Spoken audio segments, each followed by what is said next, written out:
Salut tout le monde et bienvenue dans ce balado. Je vous rappelle que tous les balados sont publiés le 15 et dernier jour de chaque mois et que vos commentaires sont toujours les bienvenus. Avoir un animal de compagnie, comme un chien, implique certaines responsabilités. Pour la sécurité des citoyens, la Ville de Terrebonne a approuvé un règlement à cet effet. C'est quoi ce règlement? Et ne pas respecter ce règlement entraîne des amendes assez onéreuses. Aussi, vous êtes craintif à la rencontre d'un chien ou les aboiements vous dérangent? Quels sont vos recours? Il faut que je vous précise que mon seul objectif est de vous informer des différentes exigences de ce règlement et de connaître les conséquences au non-respect de ce règlement. Mieux vaut être averti. S'absenter de son domicile ou ne pas avoir le temps de prendre soin de son chien ou simplement le promener peut être un casse-tête pour certains propriétaires de chiens. Mais quelqu'un peut s'en occuper. C'est ce que je vous parle dans ce balado. Allez, c'est parti!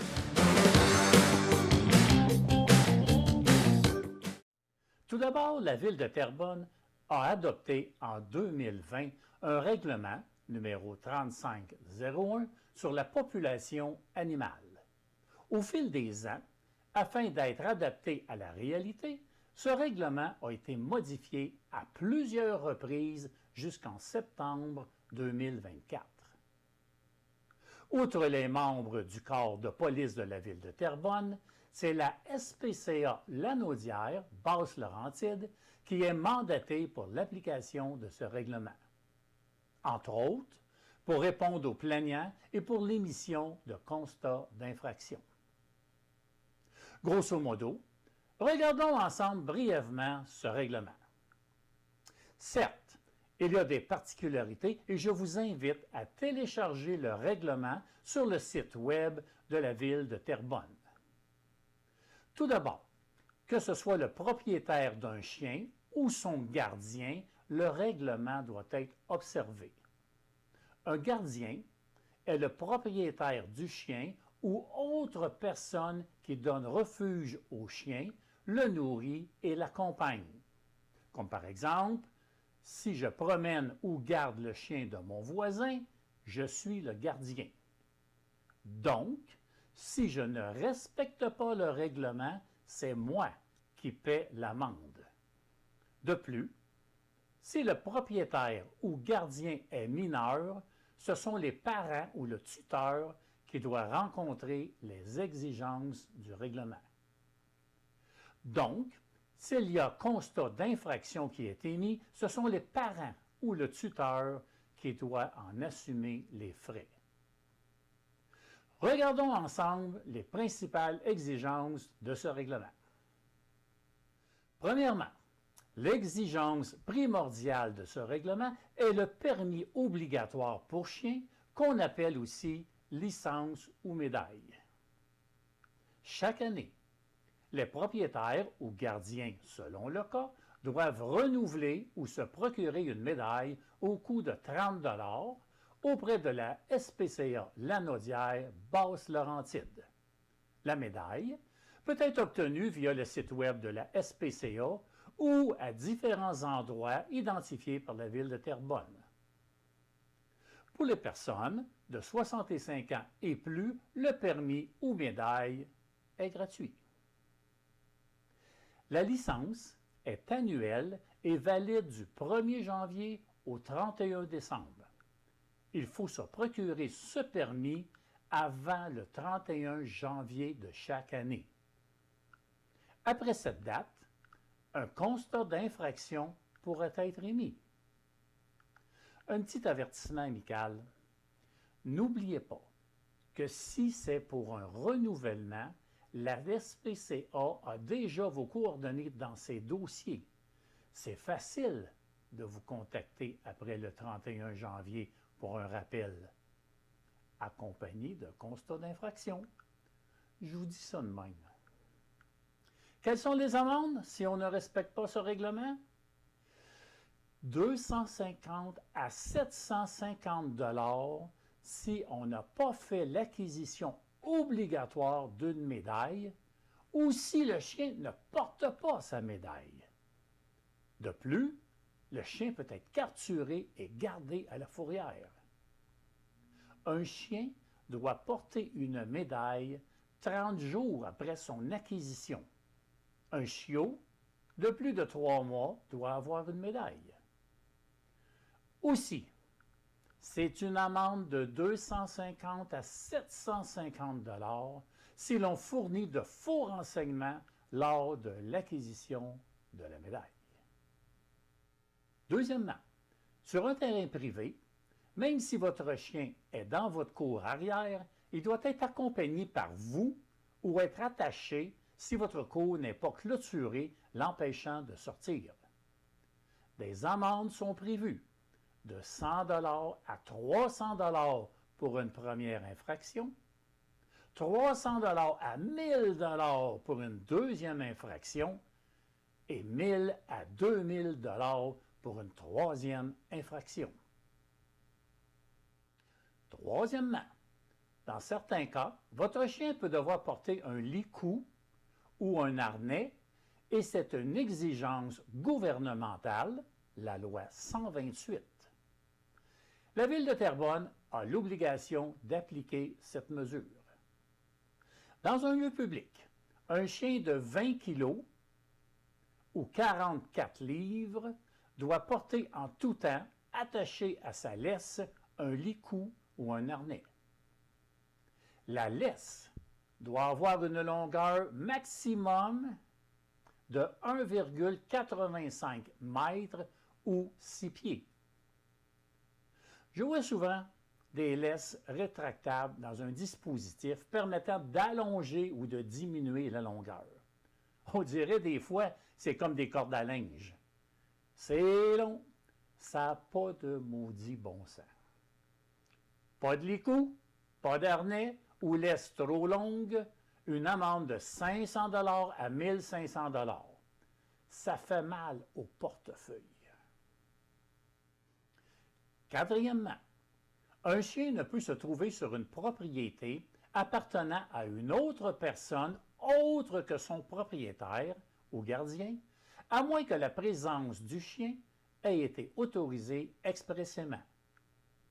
Saviez-vous, par exemple, qu'à Lachenay, au Ruisseau de Feu, l'ex-rue Bernard Gagnon n'appartient pas à la ville de Terrebonne.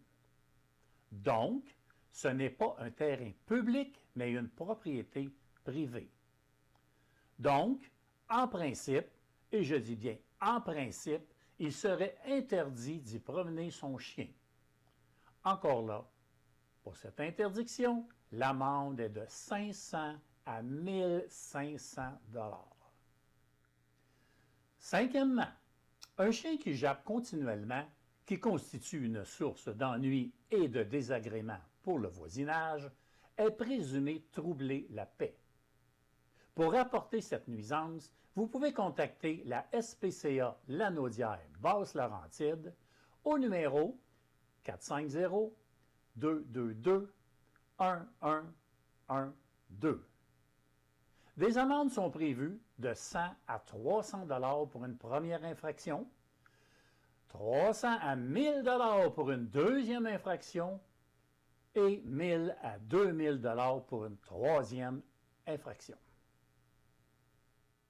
Sixièmement, il y a des chiens classés dangereux. Je n'entrerai pas dans le détail de la définition des chiens dangereux et des mesures préventives à respecter. Pour ce, veuillez contacter la Ville de Terrebonne au numéro 450-961-2001. Mais, si vous vous considérez être en présence de près ou de loin d'un chien que vous jugez dangereux, vous pouvez contacter la SPCA Lanaudière Basse-Laurentide au numéro 450-222-1112. Cependant, les boules terriers, Staffordshire Bull Terrier, American Bull Terrier, ou American Starfire Shire Bull Terrier. En fait, les pitbulls sont interdits à Terrebonne. Et finalement, quiconque entrave de quelque façon que ce soit l'exercice des fonctions de toute personne chargée de l'application de la loi, c'est-à-dire la police ou la SPCA, ou fournit de fausses informations concernant un chien, est passible d'une amende de 500 à 5 000 $. Le règlement concernant les chiens à Terrebonne, c'est du sérieux. Il ne faut pas prendre ça à la légère. Sinon, ça peut vous coûter cher. Très, très cher. En résumé, pour voir clair, je vous présente un tableau regroupant la majorité des articles du règlement ainsi que les amendes pour les infractions concernées. Si vous n'avez pas de permis ou de médaille et que vous fournissez de faux renseignements pour le permis, et si votre chien n'a pas de médaille, alors l'amende est de 250 à 750 $. Sur un terrain privé sans être attaché ou pas clôturé, ou s'il y a des aboiements excessifs, alors l'amende est de 100 à 300 $ pour une première infraction, de 300 à 1000 pour une deuxième infraction et de 1000 à 2000 pour une troisième. Si votre chien n'a pas de laisse dans un endroit public ou s'il n'a pas de licou ou de harnais, si votre chien a un poids supérieur à 20 kg, et en plus, si votre laisse a plus de 1,85 mètres, soit 6 pieds, alors l'amende est de 500 à 1000 $. Si vous promenez votre chien sur une propriété privée sans autorisation, eh bien l'amende est de 500 à 1500 $. Et finalement, s'il y a une entrave à une personne chargée de l'application du règlement, comme un policier ou quelqu'un de la SPCA, ou si vous fournissez de fausses informations, alors l'amende est de 500 à 5000 $. Et j'ajoute que dans certains cas, les amendes peuvent doubler s'il y a récidive. Aussi, lors d'un précédent balado, je vous avais mentionné qu'il y avait des garderies pour chiens à Buenos Aires, en Argentine, et que 2 fois par jour, on promenait les chiens. Eh bien voici, maintenant, dans notre patelin, on a ce genre de service.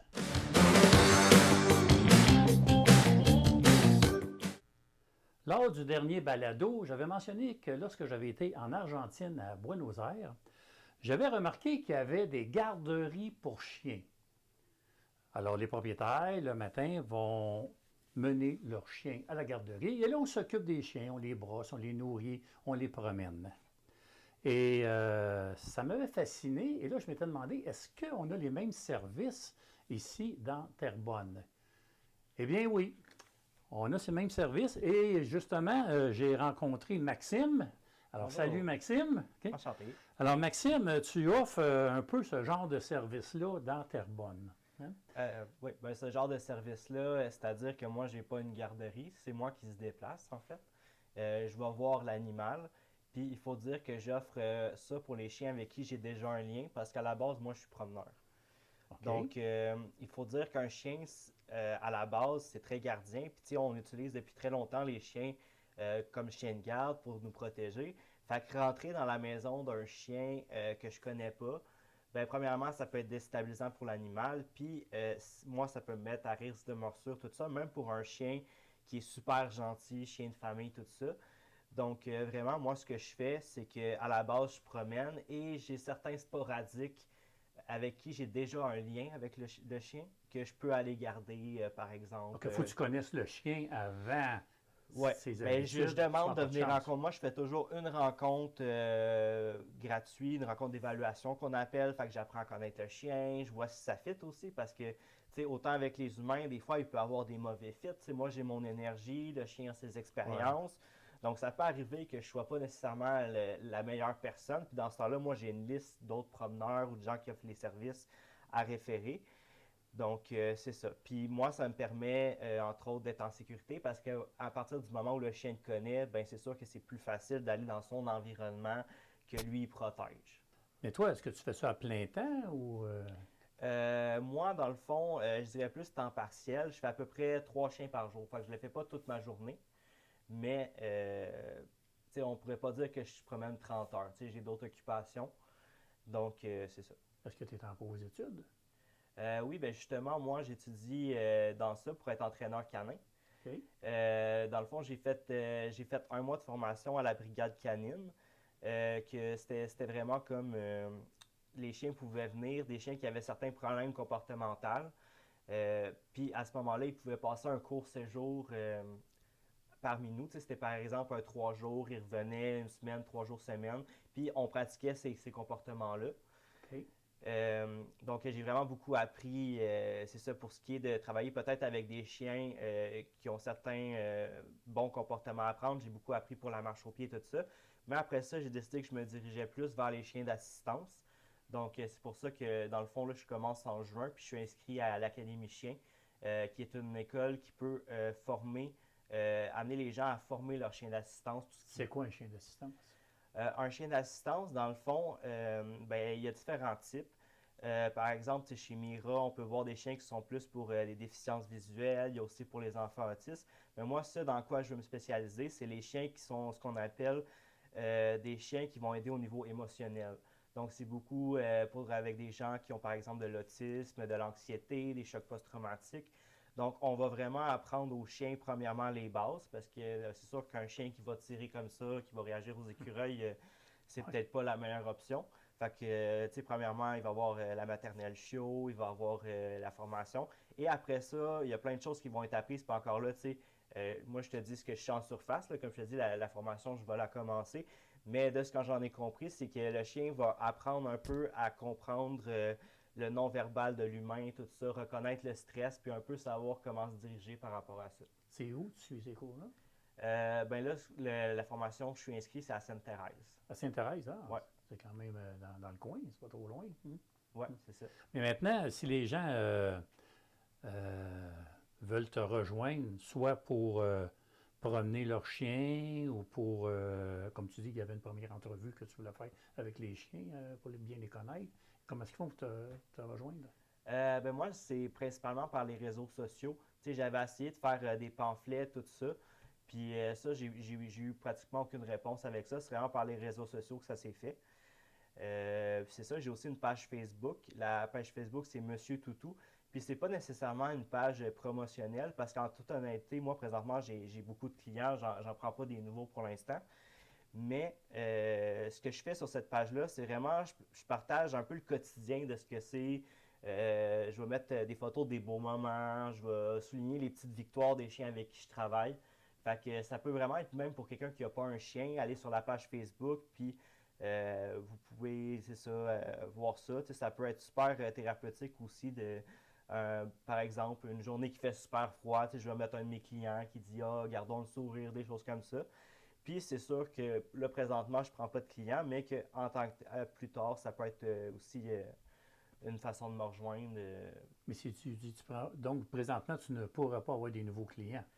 Tu peux Ben, je pas, dis ça, mais tu sais, c'est une réalité qui bouge beaucoup. Fait que, tu sais, moi, je te parle vraiment à cet instant précis. maintenant. Mais il faut dire que souvent, les gens pour qui on promène des chiens, c'est beaucoup des situations temporaires, tu sais. Par exemple, quelqu'un qui s'est brisé un bras.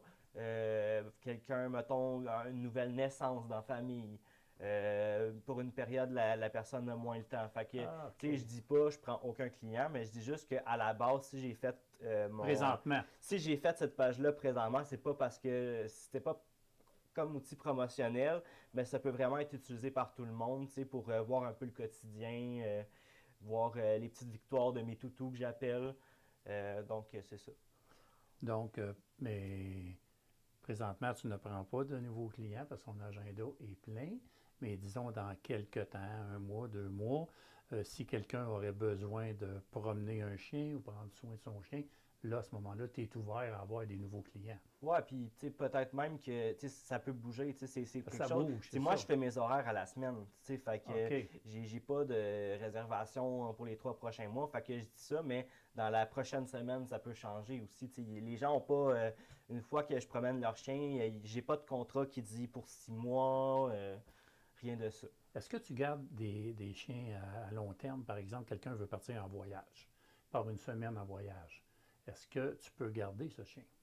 Ben, je peux aller dans le domicile du chien, Mais donc, oui, auparavant, il faut que tu, comme tu disais tantôt, ouais, il faut que j'aie un lien avec il le faut que chien, tu aies un lien avec le chien. effectivement. Mais Ben, c'est possible. ouais, c'est ça. Oui, ça, je peux le faire. Mais tu sais, mon service principal, c'est vraiment promeneur. Puis pour le gardiennage, comme je dis, en faisant un lien avec le chien, j'accepte des sporadiques ou justement des gens qui vont partir une semaine en voyage dans le sud ou des fois, c'est même des gens, tu sais, cette journée-là, j'ai un souper, je vais rentrer tard. Oui, c'est ça. Tu Ouais. défoulerais-tu un peu mon chien dans la journée, tu sais? Fait que Oui. des fois, c'est ça aussi. Fait que ça peut prendre plusieurs formes. Tu sais, moi, j'y vais, tu sais, j'ai pas un pamphlet d'offre de service. Tu sais, moi, j'essaie de m'adapter à la Ouais, personne, je comprends. de ce qu'elle a Sur besoin. demande. C'est ça. Sur demande. Ouais. Et puis aussi, bon, c'est sûr que tu ne fais pas ça gratuitement. OK? Question de prix, j'imagine que tu donnes les prix seulement quand les gens vont te téléphoner pour, dépendamment de la situation aussi, c'est-tu pour promener le chien, c'est-tu pour le garder, etc. Donc, Ben, il y a aussi différents tarifs. le fait que, par exemple, mettons que j'ai une personne puis que son voisin aussi veut promener un chien, ben, tu sais, à ce moment-là, moi, j'ai pas le déplacement. Fait que souvent, je vais faire des arrangements comme, ah, ben, tu sais, vu que je suis déjà là, tu sais, je peux faire ça moins cher. Ou Ouais, sinon, c'est ça. quand les gens prennent plusieurs promenades aussi, ben, à ce moment-là, souvent, ce que je fais, c'est que j'offre une moitié prix. Tu sais, j'essaie vraiment, mon but, c'est de rendre ça accessible. Tu sais, je suis pas une grosse compagnie, je suis pas. Tu sais, j'ai pas de bannière, j'ai pas de limousine à chien à payer. Tu sais, Ouais, OK. Fait que vraiment, j'essaie que tout le monde puisse offrir ça à son chien. Ben écoute, Maxime, je te remercie beaucoup de ta présence. J'espère que les gens, ben, ils vont communiquer avec toi. OK? Et puis, je te souhaite bonne chance. Puis, encore merci. Ben, merci. À noter que tous les balados sont publiés le 15 et dernier jour de chaque mois et déposés sur différentes pages Facebook et sur YouTube à Domaine du Parc. En attendant, bien nous, on se revoit au prochain balado.